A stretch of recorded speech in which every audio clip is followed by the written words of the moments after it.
Come in. Welcome. I'm E.G. Marshall, and I invite you to join me as we journey through a forbidding landscape, peopled with the most demoniacal furies in or out of this world. There is that moment, that imperceptible, unmarked, uncertain moment, when we pass from day to night, and from life to death. And try as we may, we can never isolate that moment. We can never grasp it, hold it, keep it. And somewhere during that moment, only the length of the shortest fraction of a second, the living are separated from the dead. And yet, it might just as well be as long as all eternity. Who are you? You know who I am. I'm Bert. You can't be. Don't fight it. But Bert is dead. That's right. I'm dead.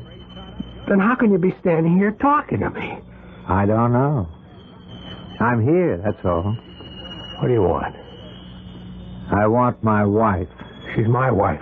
But first, she had taken a vow to be mine. I know that vow. It says, till death do us part. You're dead. You're parted. I've come for her. I won't let you take her. How can you stop me? I'll kill you. How can you kill me? I'm dead.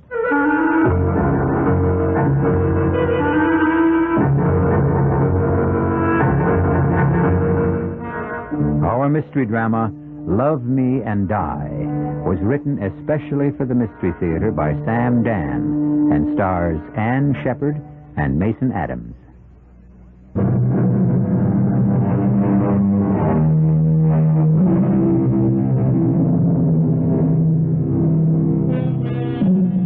The most important decisions of our lives are usually not based upon careful reasoned study or even on common sense. No, our most vital decisions are often arrived at suddenly, irrationally. Men and women choose each other because of mysterious music in the voice or a sparkle in the eye. You remember the saying, had the nose of the beautiful Helen of Troy sloped outward instead of inward, there never would have been a Trojan War. So, Stephen Barrow wanted Emily Phillips for the same reason Paris wanted Helen. She was the most beautiful woman he ever saw. These things never change. Happy, darling? Yes. It doesn't sound very enthusiastic. I'm sorry. Sorry? What a word to use on a wedding night. What I mean, I'm so afraid. Afraid? Afraid of what? I'm so afraid this is all a dream. Oh, no, dear, it's real enough. Oh, Steve, I want to be happy, darling. And you will be, Emily. You and I, we are going to be the two happiest people in all the world. Do you mean that, Steve? Of course I mean it. Now, what's troubling you? Bert. Say it. What? I'm thinking of Bert.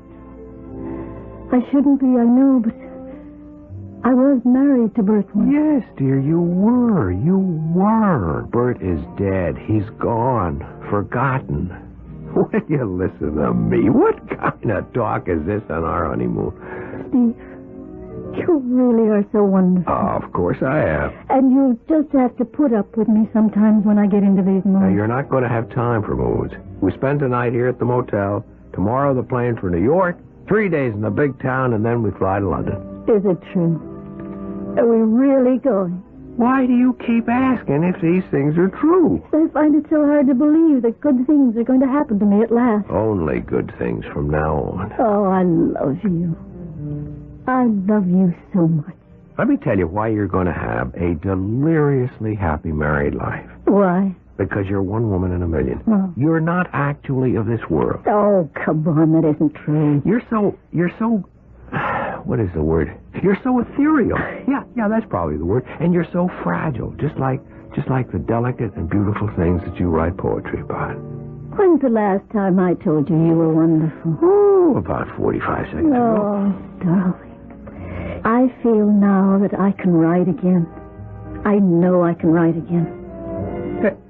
Where are you going? I want to look out the window.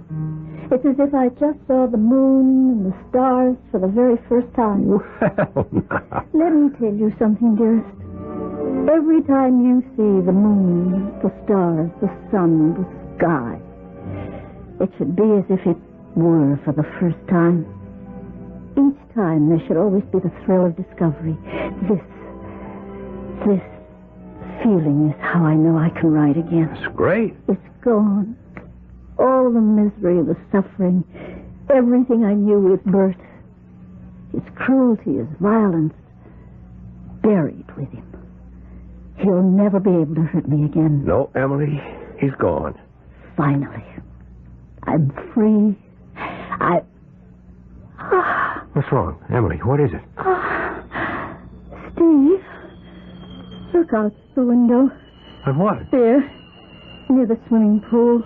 All right, I'm looking. There's a man. Where? There, that man standing there. Darling, there isn't anyone standing. He's looking up this way. I don't see He's anyone. looking up at our window. Oh, it has to be your imagination. No, Steve.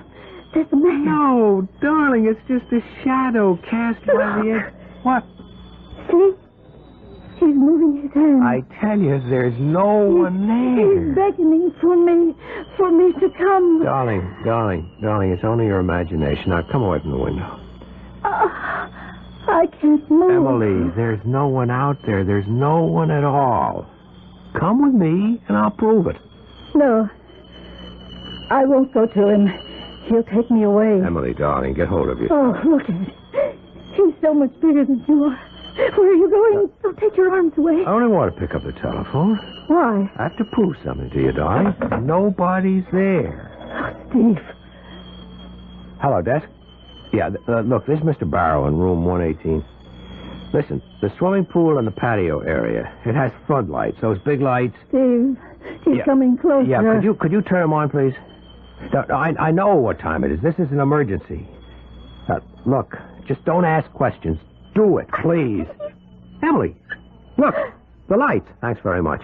You see that? It's light all around the patio and the pool. Now, where is that man? The man that you thought you saw? Where?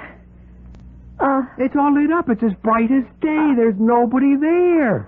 It's deserted, isn't it? So, it was all just your imagination.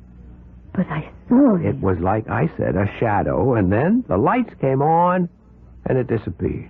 Yes. He disappeared.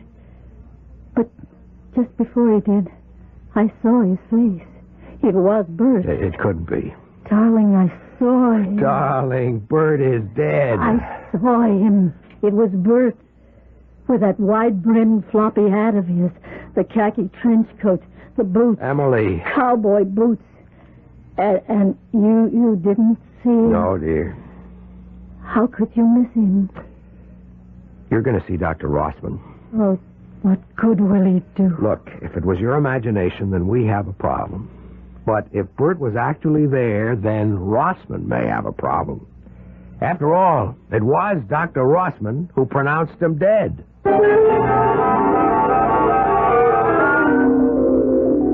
You sure you saw Bert? How could I not see him, a man of his size? Yet Steve saw no one. No one. And then, when the pool and patio were flooded with light, suddenly he disappeared? But in that instant you saw his face? And it was Bert. No, it wasn't. Because Bert is in his grave. But I tell you, I saw him. Emily, you have a guilty conscience about Bert. Guilty? Why? Because he's dead, and you're alive. But I told you how he treated me. Yes, but you keep thinking. Perhaps it was your fault.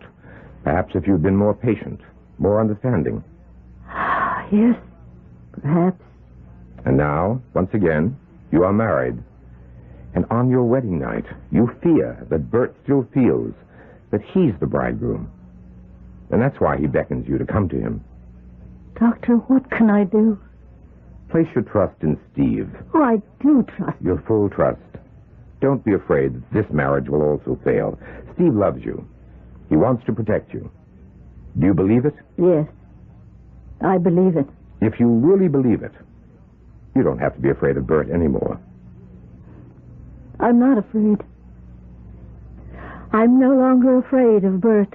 Go on your honeymoon, be happy with Steve, and you'll never see Bert again. How did it go? Dr. Rossman was just wonderful. Really? I suppose it's because he told me all the things I already knew myself. But deep down... Such as? Oh, it's all mixed up, but I think I understand it. Darling, let's order lunch. If you can dismiss it that easily, great. I was silly last night. Yeah. You were also very scared. Well, it was real enough, but it was an illusion. And now we both must forget it ever happened. I've already forgotten. Did you cancel the flight to New York? No, not yet. Let's not waste time here. We can eat at the airport. You mean you feel well enough to go on the trip? It's over. All the fear, all the worry. Our bags are packed. We just have to check out. New York, London, Paris, Rome, here we come. You folks checking out? I hope you found the service satisfactory. Oh, everything was fine. Just great. Name, please. What did you say the name was again? Barrow. Mr. and Mrs. Stephen Barrow. Oh, yeah. It'll be under the B's. Here we are. Oh, I got something for you. Sure, be mighty glad to see it. What is it? Well, you found it for you. Yes, sir, we did. You found what? Didn't you the party that called Death's middle of the night and wanted the lights turned up around the pool? Yeah, but, We turned them on. Uh-huh. Said we figured you must have lost something out there and wanted to find it, right? No, the reason we wanted... So we turned on the lights, but I guess it didn't help any. As it turned out, it did. So when the maintenance fellas come on this morning, we asked them to take a sharp look. And they found it for you. Found what? It's cufflink. By what cufflink? Well, your cufflink. No wonder you were so concerned. It's made out of solid gold. That's not my cufflink. Right there, plain as day. It's your initial, Mr. Barrow. That big, bold B. Well, there must be some mistake. Well, how could there be a mistake? Steve, let me see the cufflink. Emily, it isn't mine. Steve, let me see... Oh. This Emily, what's wrong? This belonged... It was Bert's cufflink. I gave it to Bert for a wedding present. Steve, he was here. Bert was here.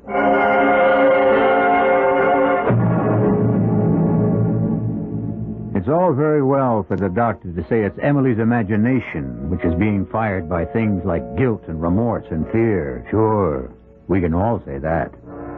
But how about that gold cufflink with Bert's initial on it? I'll be back shortly with Act 2.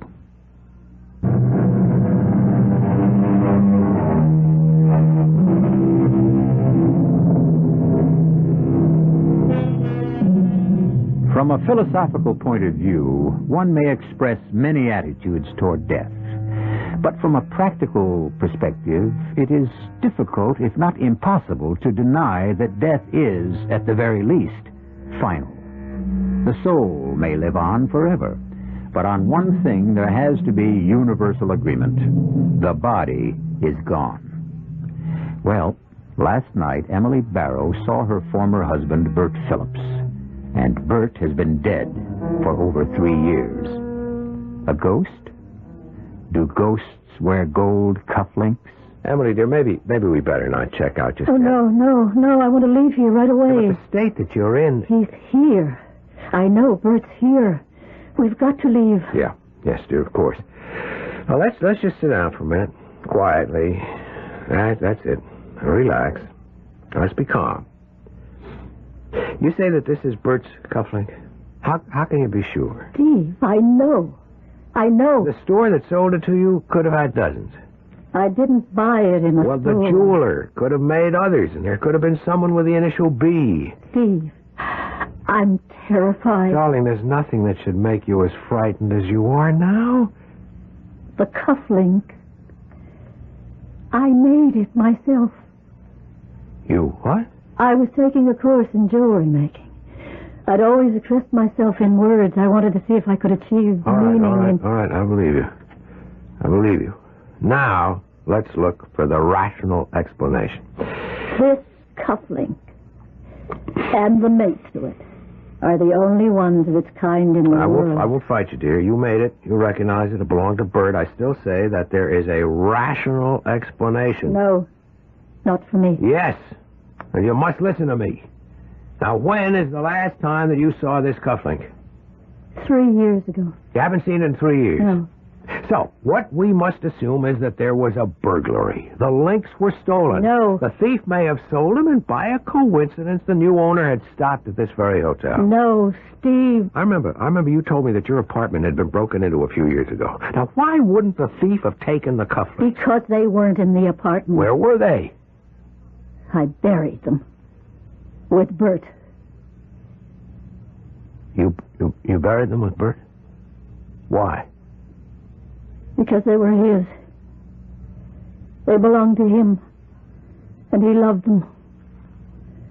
Bert was here. Emily, you must get hold of yourself. He said he'd come back for me. Who said what? Bert. He said my place was with him. Forever. He said he'd come back for me. And he's cruel enough to drag me away. I'm taking you to the doctor. I've seen the doctor. What do you want to do? Maybe it's this place. Maybe there's something about this motel. How could there be? Let's get out of here. Oh, darling, please, we can still make the plane to New York.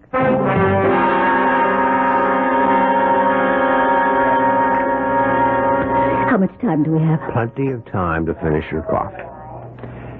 Feeling better? Much. It must have been the motel. I remember now, I once spent a night there with Bert. The place has been remodeled, has a new name. Place can be haunted. Sometimes by a memory. I think this whole town is haunted for me.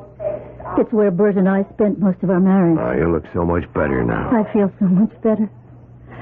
I must have worried you horribly last night. Yes? Well, it should teach you a lesson. Don't ever fall in love with a girl at first sight and marry her 2 weeks later without knowing anything about her. I know everything I need to know. How do you predict these things anyhow? I had a friend who married the girl next door. They knew everything about each other. The marriage lasted 6 months. Transnational Airlines, flight number 1 for New York LaGuardia That's Airport. us. Flight number 1 to New York. Let's go. Yeah. At gate 16. Your attention, please. Will Mrs. Bert Phillips please report to the airline service desk in the main lobby? What? Mrs. Bert Phillips. Mrs. Bert Phillips. That's me. No, you are not Mrs. Bert Phillips. You are Mrs. Steve Barrow. That's how he would page me. He's here. Oh, darling. You said you'd believe me. And I do, but there can be another Mrs. Bert Phillips. He's paging me. Darling, look, if you claim to see him, that's one thing, and I'll cross that bridge with you when we get there. But you simply can't jump at every sound. Now, wait here a minute. But nothing. Here, at this phone booth. Why? Why are we... Now, I want to help you. Emily, pick up that directory. Come on. All right. Open it. All right, find the name Phillips. Phillips. All right, now, under B. Look, he wasn't the only Bert Phillips. See, there are 3 Bert Phillipses, 2 Bertrams, and 6 B. Phillips. Some of them could be Berts also. See what I mean? I think so. Now, come on, we'll miss that plane. Okay. Mrs. Bert Phillips, please report to the service desk in the main lobby. That is not you. 2 hours from now, we'll be in New York. Things will be different. All right, here we are. Gate 6. Guess we'll have to stand online and have our tickets checked. Why don't you sit down? I'll take care of it. What is it? Over there. By the gate. A very tall man. Where? See? No, I don't see. There, Steve. He's pointing to me. He's motioning me to come to Emily. Just the way he did last night. Emily. I won't go. Emily. I've got to get away from him. Emily, come back. No. Emily. No. Emily, stop. Faster. Emily. Faster. Stop for a minute. No, he'll take me away. I won't let him. You can't stop him. Look out for the door. No, Emily, look out. Emily, where are we going? Taxi! Get in quickly. Hurry. Slam the door. Driver, get away from here. As fast as you can, please.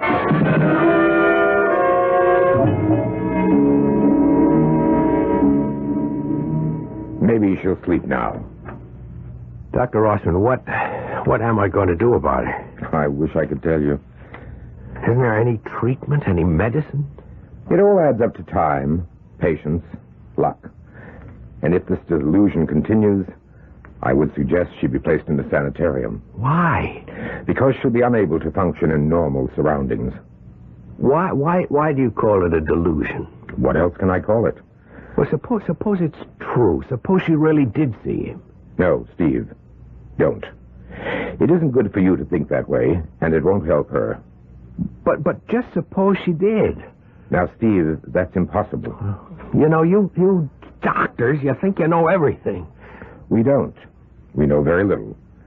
And that very little has to go a long, long way. But what we know, we know. I'm sorry. It's all right. Listen, this Bert, you knew him. What kind of a guy was he? She never told me very much about him, except that he treated her terribly. I never met him. You never? I thought that you had known him all. Emily came to see me about a year or so ago, quite distressed. She said she was having trouble with him. She said he would even beat her. What she needed was to build up enough nerve to leave him. Emily happened to mention that you were the doctor who pronounced him dead. Isn't that unusual for a psychiatrist? Yes, but I was the doctor at the scene. What was the scene? Haven't you ever asked Emily? Yes, but she can't talk about it. They owned a cabin on Indian Mountain. Bert was a writer on hunting and fishing, you know. That's wild country. The back of their property led to a cliff, a drop of a couple of 100 feet. She was out there one morning, doing some watercolors. He was drunk. They got into an argument. He started towards her, and somehow he lost his footing and fell. Well, now, why would you be called? She went to pieces. All she could think of was to telephone me. I came, and I did what I could. He was killed, wasn't he? Instantly. It's a sheer drop right onto the rocks. Well, call me in the morning. Yeah. And remember, if this persists, you'll have to think about a definite course of action. Good night. Right, Doctor. And thank you. Steve? Darling, you should be trying to get some sleep. Where are we? We're at a hotel. What happened? We were at the airport, I remember. and you thought that you saw Bert. I did see Bert. And you became panicky, and you ran away, and I took you to this hotel and called Dr. Rossman. Oh. And he gave you a shot. He doesn't believe I saw Bert. That's right. Neither do you. Darling. Last night you said you could understand me. I need that understanding right now. Emily, you must be calm. I don't need someone to tell me to be calm, to relax. I need someone who believes in me. I believe in you. Who believes what I tell you. I saw Bert, even though you won't find a shred of evidence. A single cold, hard fact to support me. You must believe me only because you love me. You must believe me because I asked you to believe me. I would believe you. Emily. Do you? Do you believe me? Yes, darling. Oh. Yes, I believe you. Suddenly I feel so sleepy. It's as if a great weight had just been lifted off my shoulders. As if I'd been wakened from some terrible nightmares. I'm not afraid to go back to sleep, Steve. It's been such a hectic day for you, too. Won't you get to bed? Yeah. I just want to sit here for a minute. Very tired. I'm almost too tired to get up. Let me open the window. Don't stay up too late. I won't. Emily, there's one thing that bothers me. Emily? Well, never mind. We can talk about that in the morning. What? Who is it? Who is it? Just a minute. Yes? Good evening, Steve. Who are you? You know who I am. I'm Bert.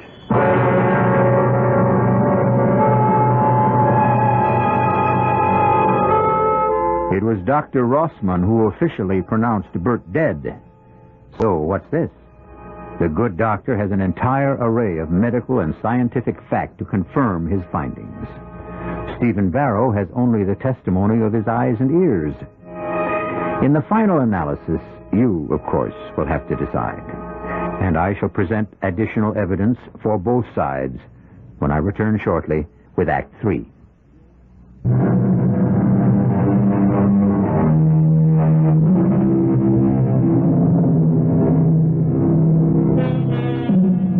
There are those who say that death is the end, and those who say that death is the beginning. Now, however, it seems that we are being faced with death as a continuation. Bert Phillips was killed in an accident, a fall from a cliff. He was properly and officially buried. But here he seems to be standing at the door of the hotel room where his former wife is spending the night with her new husband. Up to now, it was only Emily, frightened and troubled Emily, who had been able to see Bert. But now, is it Steve's turn? Steve sees Bert, sees him plainly, as he stands in the doorway. Who are you? I told you. Bert. You can't be. You're dead. I'm dead. Then how can you be standing here talking to me? I don't know. It's enough for me that I'm here. What do you want? I want to talk to you. May I come in? It's a dream. That's what it is. It's a dream. It may not be. You admit you're dead. What are you doing here? You sent for me. I sent for you. What are you talking about? You'll have to figure that out for yourself. Why would I send for you? There's an idea forming in the back of your mind. You're not aware of it consciously, and you're going to resist it, but it's the truth. I still don't know what you want. I want my wife. She's my wife. She had taken a vow to be mine. That vow says, till death do us part. You're dead. You're parted. That's just a technicality. But if you're dead, why do you want Emily? She belongs with me. If you're dead and she's alive, how can you be together? She won't be alive when I take her. What do you mean? I'll have to kill her. Kill her? Why not? She killed me. Yeah, but you died in an accident. That's her story. What actually happened was that I was standing at the edge of the cliff taking photographs for an article I was writing, and she just pushed me over. I don't believe it. You better believe it. Because one day, a year or two from now, she'll have to kill you, too. Oh, this is a dream. I need your help. Why should I help you? In the long run, I'll be saving your life. You have to convince her to come to the cabin. It's the only place from where I can take her. That's where she killed me. You can't be serious. Think about what I told you. Keep asking yourself, why do you see me? You might get the answer if you first ask yourself, why did she see me? Or, better yet, ask her.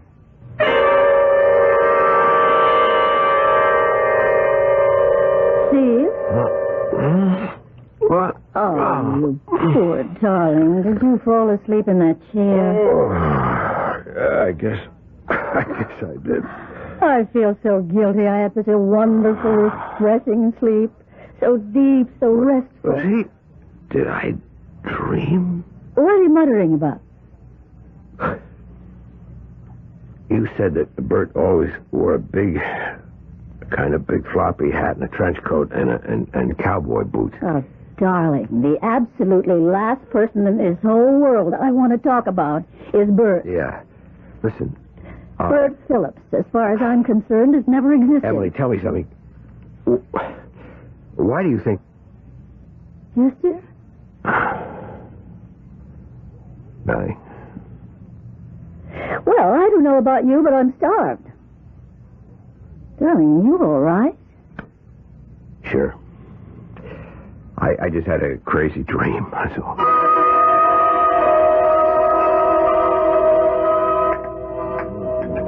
Steve, you sure you're all right? Yeah, I'm okay. What? Well, you haven't touched a thing. Oh, I never eat much breakfast. The important thing is that you feel okay. Mm-hmm. Sometimes you have this terrible confusion, and then suddenly it's gone. Why it came, you'll never know. How it went, you'll never find out. It's as if someone magically took it away. But it's gone, and that's all that matters.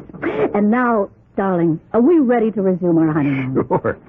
But we'll have to make some new reservations.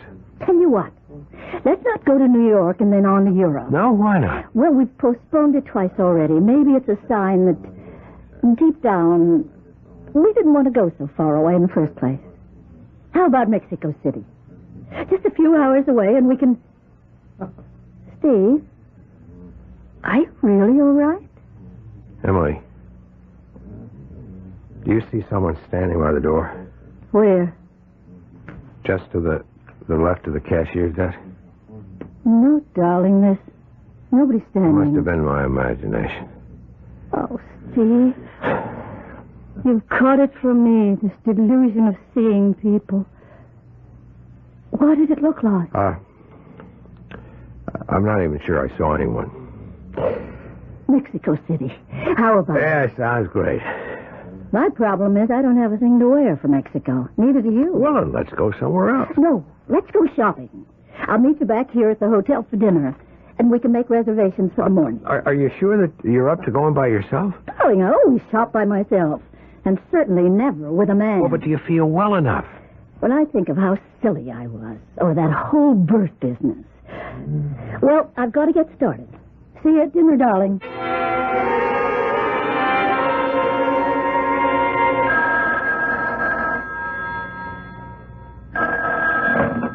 Hello?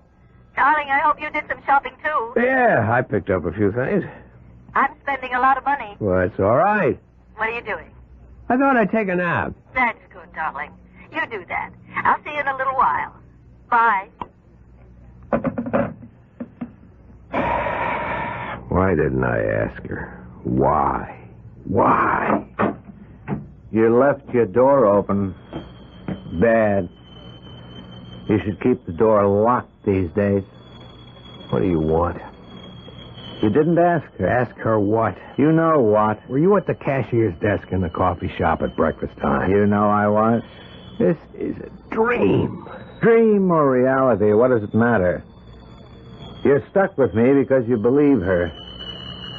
You want to believe her. You love her. This is getting us nowhere. I love her, too. I'm a bigger chump than you are. Even after what she did to me, I love her. And why did you treat her so badly? Who says I treated her badly? Everybody. Who's everybody? Dr. Rossman, for one. He never said I mistreated her. He said she told him I abused her. But you did. Only because she says so. Why should she kill you? For the same reason she'll kill you. You keep saying that. Why do you refuse to believe it? It's true. You can't prove it. Oh, but I can. The camera will prove it. What camera? I told you I was out there taking pictures. She sneaked up behind me and pushed me over the cliff.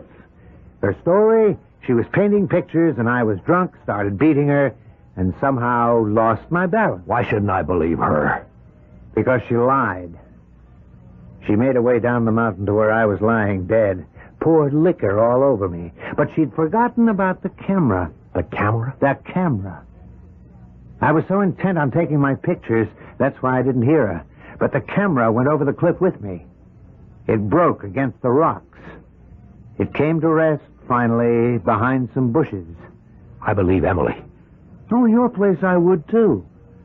But the camera, all smashed up, has been lying there 3 years now, in snow, in mud, summer and winter. It's still there. Or what's left of it is still there. Not 20 feet from where I landed. I said I don't believe you. She forgot about it or didn't think about it. In a court of law, that wouldn't prove a thing. That camera could have fallen there at any time. It's not supposed to prove anything in a court of law. It's supposed to prove something to you. What do you want me to do? Bring her to the cabin. To the cliff. I want her. You think I'm crazy? crazy or sane, it doesn't matter to me. Bring her. Let me have her. No. She'll kill you. You keep on saying she'll kill me. Why? Okay. Ask me the question you're afraid to ask her.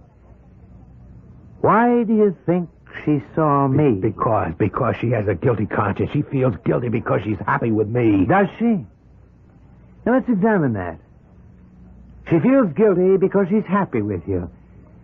She's so happy with you that on her wedding night she sees me. Shouldn't that prove something? What could it prove? She's sorry. Not because she killed me, but because she killed me and wound up with you. She loves me. No, she likes you. Why not? You're a nice guy. Most girls like you. But love? That's something else. You're not exciting for Emily the way I was. You're not wild enough for her the way I was. That's why she saw me, Steve. She wants me. That's a lie. You can't face it. That's why you didn't ask her. Ask her what? Why she saw me on your wedding night. I'll kill you. I'm already dead. Why do you insist she killed you? Because I was wise to her. You'll also get wise to her one day. Bring her up to the cabin. Never. Scared? Why should I be scared? Once she's up there, she'll have to choose between us. And you're scared she'll choose me.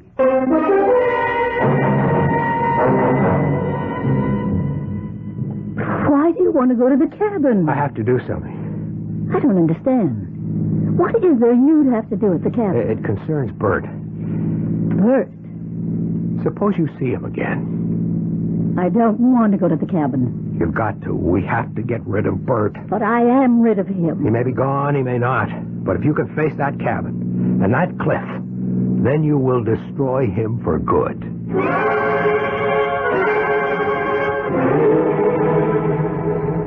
I haven't been here since he died. You never told me how it happened.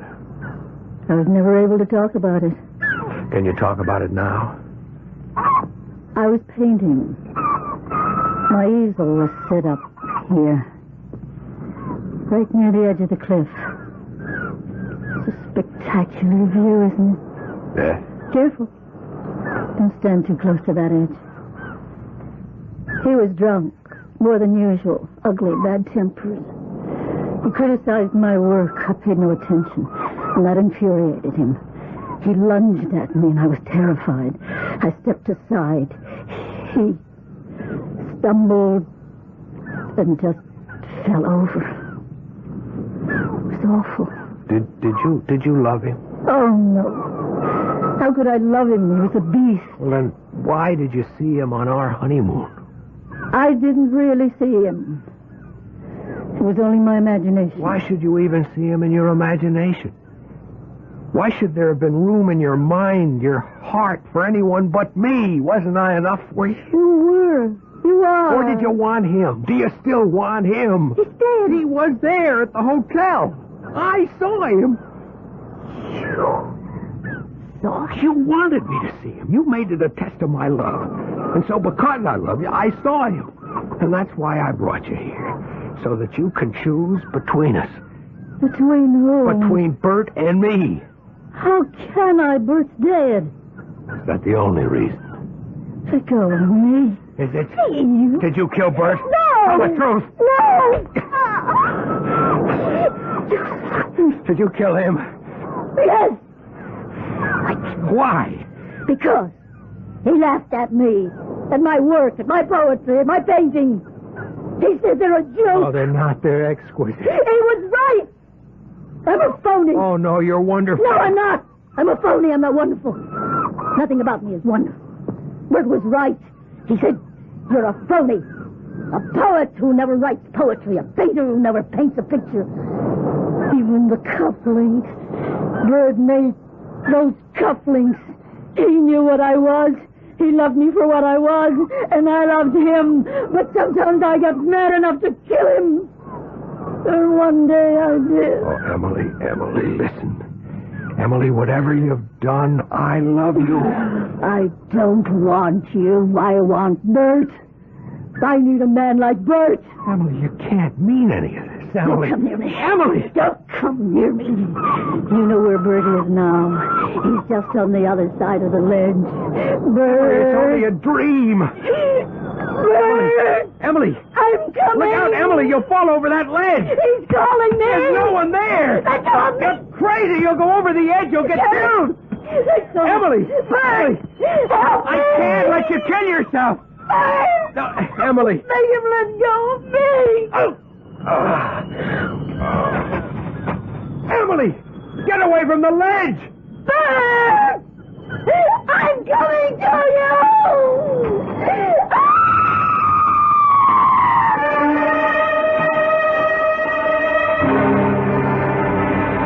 The police list it as an accident.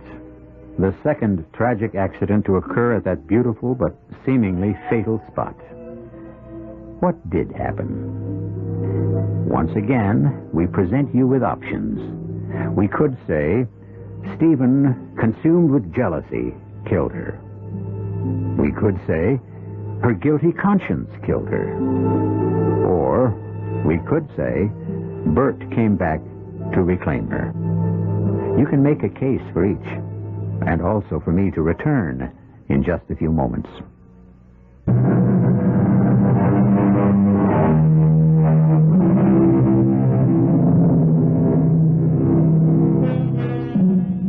She loves him. He loves her for reasons that defy all understanding. And once they fall in love, the passion can flame for a moment or for all eternity. We dwell on love here because all the other mysteries are slowly yielding to science, to technology. Soon love will be the only mystery left us, besides those you will find here 7 chilling times a week. Our cast included Ann Shepard, Mason Adams, Robert Dryden, and Robert L. Green. The entire production was under the direction of Himan Brown. This is E.G. Marshall inviting you to return to our Mystery Theater for another adventure in the macabre. Until next time, pleasant dreams.